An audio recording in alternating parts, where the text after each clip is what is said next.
അങ്ങനെ റിസപ്ഷൻ ഒരു ഓഡിറ്റോറിയത്തിലായിരുന്നു. പരിപാടിയൊക്കെ നല്ല അസലായിട്ട് തന്നെ നടന്നു. പരിപാടി കഴിഞ്ഞവർ വീട്ടിലേക്ക് തിരിച്ചു. തുമ്പി ആശുവും ഋതുവും കൂടി ആശുവിൻ്റെ റൂമിലേക്ക് കൊണ്ടുപോയി ഒരു സെറ്റ് സാരി ഉടുപ്പിച്ചു. ഇതൊക്കെ എന്തിനാ ആശു? തുമ്പി അവരോട് ചോദിച്ചു. ഇതൊക്കെ ചടങ്ങല്ലേ തുമ്പിപ്പെണ്ണേ. മൃദു അവരുടെ കയ്യിലേക്ക് പാൽ കൊടുത്തുകൊണ്ട് പറഞ്ഞു. എന്നാലും എൻ്റെ ചേച്ചി. ആശു, നീ ഇവളെ റൂമിലേക്ക് കൊണ്ടാക്ക്, ഞാൻ ആമിയെ നോക്കട്ടെ. ആ എന്ന് പറഞ്ഞ് ആശു റൂമിലെ വാതിൽ വരെ ആക്കിക്കൊടുത്തു. മോളെ തുമ്പി, ഓൾ ദ ബെസ്റ്റ്. പൂടി, ഓളൊരു ഓൾ ദ ബെസ്റ്റ്. അതിനവളൊന്ന് ഇളിച്ച് കാണിച്ചു. അപ്പോൾ പൊളിക്ക് മോളെ എന്ന് പറഞ്ഞ് അവൾ ഒരു ഉമ്മ കൊടുത്ത് അവളെ റൂമിലേക്ക് പോയി. തുമ്പി ഒരു നിമിഷം ആലോചിച്ചു. എൻ്റെ ദൈവമേ, എന്നെ കാത്തോളണേ. ഭാര്യൻ്റെ ഒരു അവകാശവും എടുക്കൂല എന്ന ധൈര്യത്തിലാണ് പോകുന്നേ. കാത്തോളണേ. അവൾ റൂമിലേക്ക് കടന്നു. ആദ്യം അവിടെയൊന്നും കാണുന്നില്ല. ബാത്റൂമിൽ നിന്ന് വെള്ളം വീഴുന്ന ശബ്ദം കേട്ട് കുളിക്കുകയാണെന്ന് അവൾക്ക് മനസ്സിലായി. അവൾ റൂം മൊത്തത്തിലൊന്ന് കണ്ണോടിച്ചു. കൊള്ളാം. അപ്പം ആദ്യം പുറത്തേക്കിറങ്ങി അവൻ അവളെ മൊത്തത്തിലൊന്ന് കണ്ണോടിച്ചു നോക്കി. എന്നിട്ട് ആദ്യം അവളോട് ചോദിച്ചു, നീ എങ്ങോട്ടാ ഈ രാത്രിയിൽ? എങ്ങോട്ടില്ല. പിന്നെന്താ ഈ വേഷത്തിൽ? അത് പിന്നെ ഏട്ടത്തിയൊക്കെ എടുപ്പിച്ചതാ. ഓഹോ, അങ്ങനെ. ഇന്ന് നമ്മുടെ ഫസ്റ്റ് നൈറ്റ് ആണല്ലേ? എന്നാൽ പിന്നെ ചടങ്ങൊന്നും തെറ്റിക്കണ്ട. അപ്പോൾ ഇങ്ങോട്ട് തന്നേക്ക്. എന്ത്? അവൾ വിക്കിക്കൊണ്ട് ചോദിച്ചു. അവളെ പേടി കണ്ട് കള്ളച്ചിരി ചിരിച്ച് മീശയൊന്ന് പിരിച്ചുകൊണ്ട് അവളടുത്തേക്ക് നടന്നു അവൻ. അവൾ അതിനനുസരിച്ച് ബാക്കിലോട്ടും. എന്ത്? പാത്താ, അതെനിക്കുള്ളതല്ലേ? ആ അതെ. തുമ്പി പാല് കൊടുത്തു. അവനൊരു ചിരിയോടെ അത് പകുതി കുടിച്ച് ബാക്കി അവൾക്ക് കൊടുത്തു. ഇതാ കുടിച്ചോ. എനിക്ക് വേണ്ട, ഞാൻ പാല് കുടിക്കില്ല. ഞാൻ കുടിക്കില്ല, പിന്നെ ചടങ്ങ് തെറ്റിക്കണ്ടല്ലോ. വേഗം വാങ്ങി കുടിക്ക്. തുമ്പി പാല് വാങ്ങി ബാക്കിയുള്ളത് കുടിച്ച് ടേബിളിൽ ഗ്ലാസ് വെച്ചു. അപ്പോഴാണ് ബെഡിൽ വെച്ച് ആദിയുടെ ഫോൺ റിങ് ചെയ്തത്. അത് കേട്ടപ്പോൾ ആദി പറഞ്ഞു, താൻ ചെന്നേ ഈ വേഷം അഴിച്ചു വെച്ച് കിടന്നോ, എനിക്ക് കുറച്ച് വർക്ക്സ് ഉണ്ട്. തുമ്പി ഒരു ചുരിദാറെടുത്ത് ഡ്രസ്സിംഗ് റൂമിലേക്ക് പോയി. ആദ്യ ഫോണെടുത്ത് ഡിസ്പ്ലേയിൽ പ്രിയ എന്ന് കണ്ടത് അവൻ ദേഷ്യം കയറി. അവൻ ഫോൺ എടുത്തു. ഹലോ. സത്യാണ്, പെട്ടെന്നായിരുന്നു. അമ്മ നിർബന്ധിച്ചപ്പോൾ. നീ ഫോൺ വെക്ക്. ഫോൺ വെക്കാൻ? എനിക്ക് കുറച്ച് മെയിൽസൊക്കെ ചെക്ക് ചെയ്യാനുണ്ട്. പ്ലീസ് വെക്ക്, വെറുതെ എന്നെ ദേഷ്യപ്പെടുത്തല്ലേ. വെച്ചിട്ട് പൂടി പുല്ലേ എന്ന് പറഞ്ഞവൻ ഫോൺ ബെഡിലേക്ക് എറിഞ്ഞ് ദേഷ്യത്തിൽ ചവിട്ടിത്തുള്ളി പുറത്തേക്ക് പോയി. തുമ്പി കുളിച്ചിറങ്ങിയ പാതിയുടെ ഫോൺ നിർത്താതെ ബെല്ലടിക്കുന്നു. 1-2 വട്ടം അവൾ വെറുതെ നിന്നു. പിന്നെയും നിർത്താതെ ബെല്ലടിച്ചപ്പോൾ അവൾ ഫോൺ കയ്യിലെടുത്തു. ഒരു നിമിഷം അവൾ ആലോചിച്ചു, എടുക്കണയോ വേണ്ടയോ എന്ന്. പിന്നെ എടുക്കാമെന്ന് കരുതി എടുക്കാൻ നിന്നതും ഒരു അലർച്ചയായിരുന്നു. ഡി എന്ന് പറഞ്ഞ് ആദ്യ കയ്യിൽ നിന്ന് ഫോൺ വാങ്ങി എന്നെ ബെഡിലേക്ക് ഒറ്റത്തള്ളു. ആദ്യമായിട്ടാണ് ആദ്യയുടെ ഇങ്ങനെയുള്ളൊരു പെരുമാറ്റം കാണുന്നേ.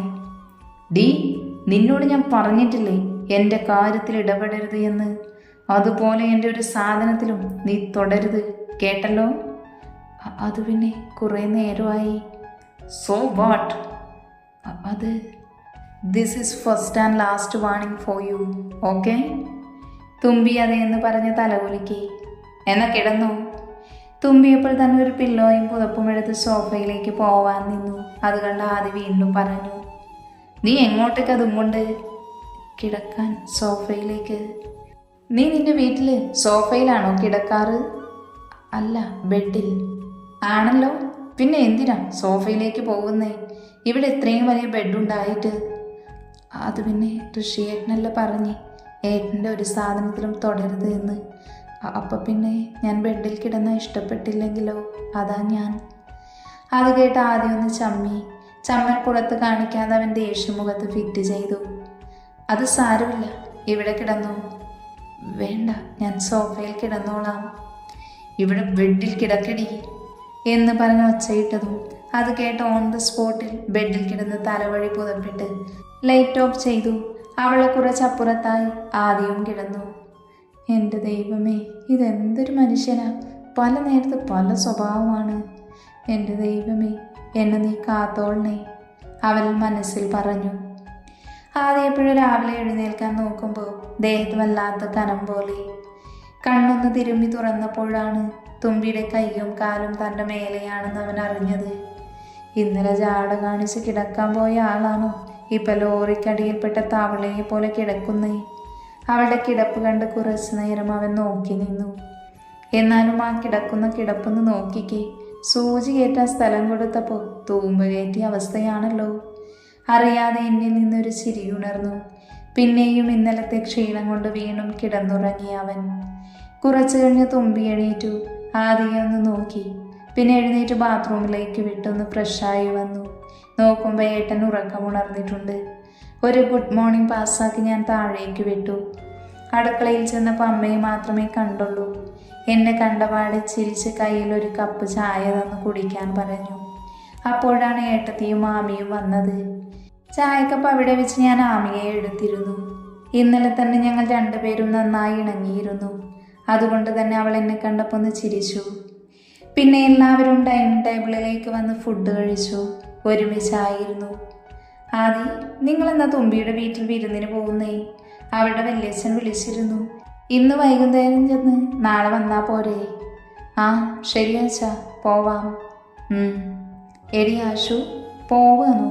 തുമ്പി ആശുവിൻ്റെ ചെവിയിൽ ചോദിച്ചു. എന്തേ? വല്യമ്മ എന്തേലും പറയൂ ആദിയേട്ടനെ? എൻ്റെ തുമ്പി, നിന്റെ വല്യമ്മയ്ക്ക് നിന്നോടുള്ള ദേഷ്യമുള്ളൂ, ഏട്ടനോടില്ല. അതും ശരിയാ. പിന്നെ തുമ്പിയും ആശയും മാമിയും വീട് മുഴുവൻ ചുറ്റിക്കറങ്ങി കണ്ടു. ഇടയിൽ ആശു പറഞ്ഞു, എടി ഇന്നലെ ഒരു സംഭവം ഉണ്ടായി. എന്താടി? സിദ്ധുവേട്ടനോട് കൂടുതൽ നേരം ഞാൻ സംസാരിച്ചു. ആഹാ, നല്ല കാര്യമാണല്ലോ. ചെറിയൊരു ചായവുണ്ട്. ശരിക്കും? ആടി, സത്യം. പിന്നെയും കുറേ നേരം സംസാരിച്ചു. വൈകുന്നേരമായപ്പോൾ വീട്ടിലേക്ക് പോവാൻ തയ്യാറാവാൻ നിന്നു. തുമ്പിക്ക് ശരിക്ക് പോവാൻ ഇഷ്ടമില്ലായിരുന്നു. പിന്നെ പോവാതെ നിൽക്കാൻ നിവർത്തിയില്ലാത്തത് കൊണ്ട് പോവാനും കരുതി. അവൾ ഒരു വൈറ്റ് കുർത്തയും ബ്ലൂ ജഗൻസും എടുത്തിട്ടു. കബോർഡിൽ ഫുൾ അത്യാവശ്യം മോഡേൺ ഡ്രസ്സുകളാണ്.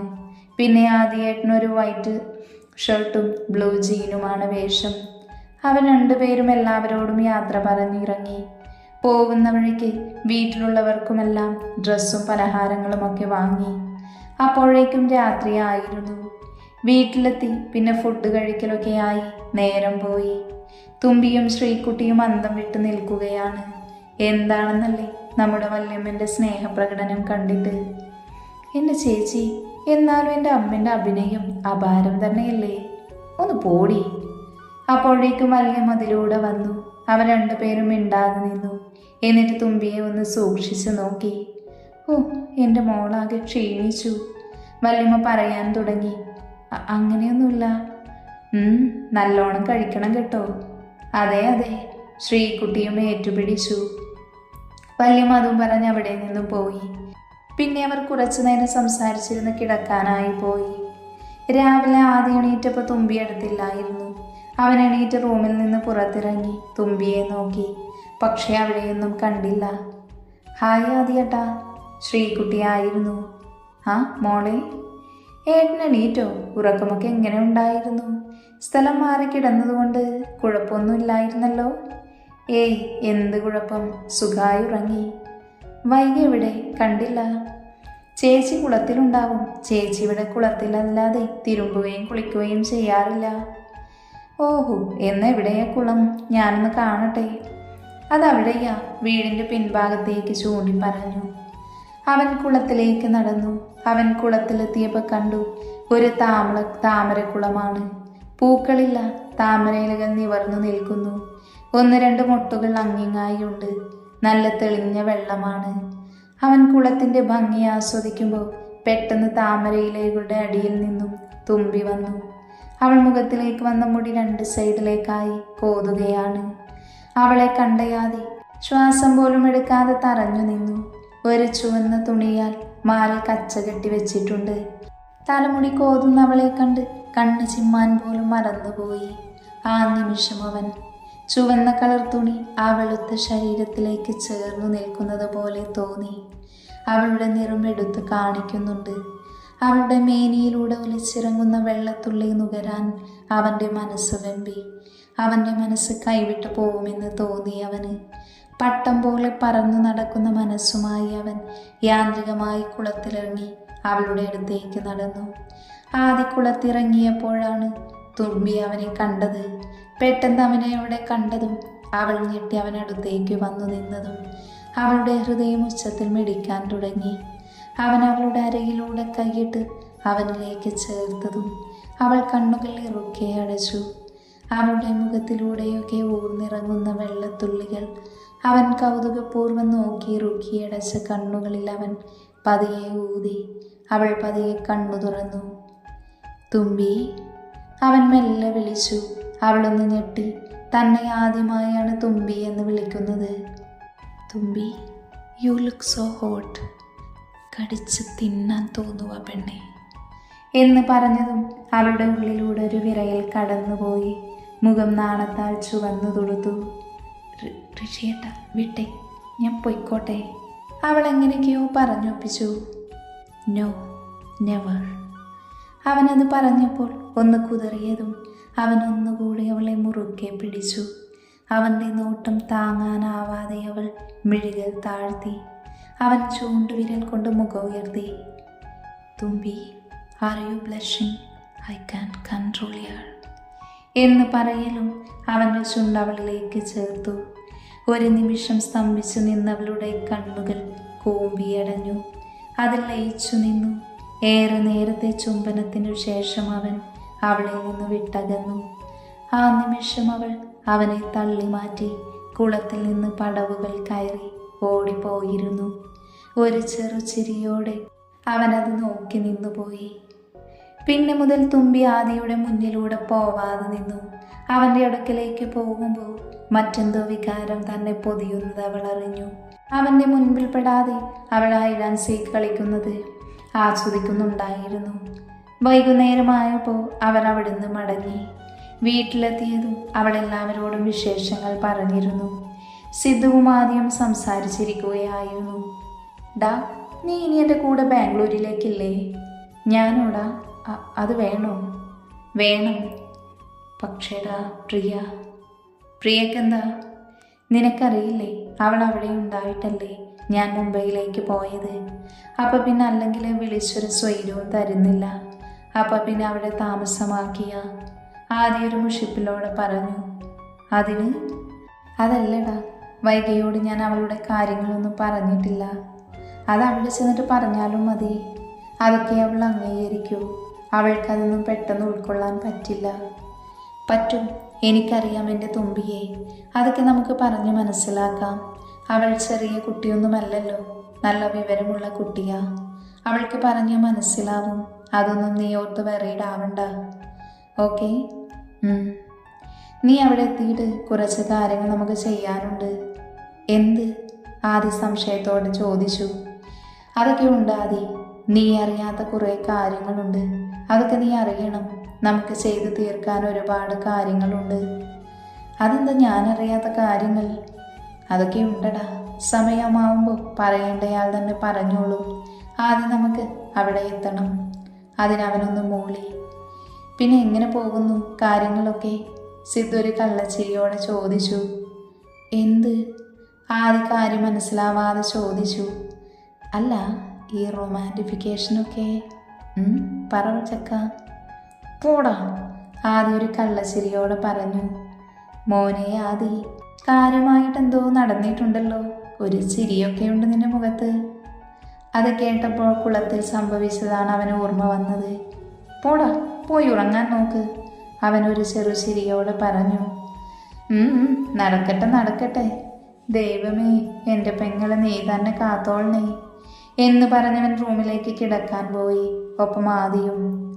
ദിവസങ്ങൾ ഓടിമറഞ്ഞു പോയി. ഏട്ടനും ഏട്ടത്തിയൊക്കെ UK പോയി. ആരും പഠിക്കാനും. തുമ്പിയുടെ ശല്യം സഹിക്കവയ്യാതെ ആശു സിദ്ധുവിനെ അങ്ങ് പ്രപ്പോസ് ചെയ്തു. പക്ഷെ സിദ്ധു ഒരു മറുപടിയും കൊടുത്തില്ല. ആദിയും തുമ്പിയുമാണെങ്കിൽ ഇപ്പോൾ നല്ല കൂട്ടാണ്. ഇടയ്ക്കൊക്കെ റൊമാൻസും കുറുമ്പുമായി അങ്ങനെ പോകുന്നു. ചില നേരങ്ങളിൽ ആദിയുടെ കയ്യിൽ നിന്നൊരാവശ്യമില്ലാതെ വഴക്ക് കിട്ടും. അതെന്തിനാണെന്ന് തുമ്പിക്ക് ഇതുവരെ മനസ്സിലായില്ല. എന്നാലും ഇന്ന് മനസ്സിലായി, എന്തോ ഒരു പ്രശ്നം ആദിക്കുണ്ടെന്ന്. എന്നിരുന്നാലും നല്ല രീതിയിൽ തന്നെ പോയിക്കൊണ്ടിരുന്നു അവരുടെ വിവാഹ ജീവിതം.